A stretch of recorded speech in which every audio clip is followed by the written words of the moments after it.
Iż-żmien biss jista' jgħid kemm se tkun qed tħalli effett din l-istant politika min-naħa tal-Gvern. Hekk iddikjara l-editorjal tal-Gazzetta di Malta Business Weekly illi analizza l-iskema tal-prezzijiet li tħabbret minn Robert Tabela l-ġimgħa li għaddiet, skema li ftit li xejn jidher li ntlaqet tajjeb mhux biss mill-korpi kostitwiti iżda anke mill-pubbliku in ġenerali.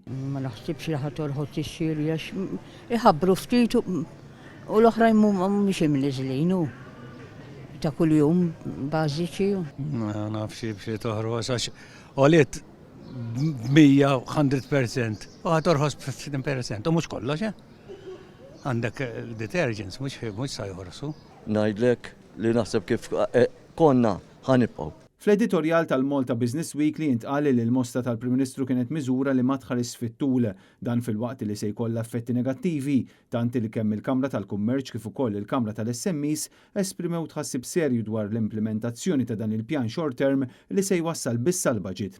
Fl-iskema li tħabbret ġew inklużi biss 15 prodott u hemm ħafna affarijiet li tħallew barra fosthom il-ħobs u l-ħalib frisk, bajt, butir, ġobniet u priżet dawn kollha mhux se jorħsu. L-editorjal tal-Malta Business Weekly jgħid li dini biss mossa politika qabel l-elezzjonijiet ta' Ġunju li ġej, għaliex l-oli tal-ħajja u l-prezzijiet kienu għoljin anke s-sena li għaddiet u dak iż-żmien il-Gvern m'għamel assolutament xejn u għalhekk li humu dubji serji għaliex kien issa li ġiet varata din l-iskema. Il-Partit Nazzjonalista min-naħa tiegħu ilu xhur li ħareġ bi pjan ċar sabiex indirizza l-isfida serja tal-għoli tal-ħajja.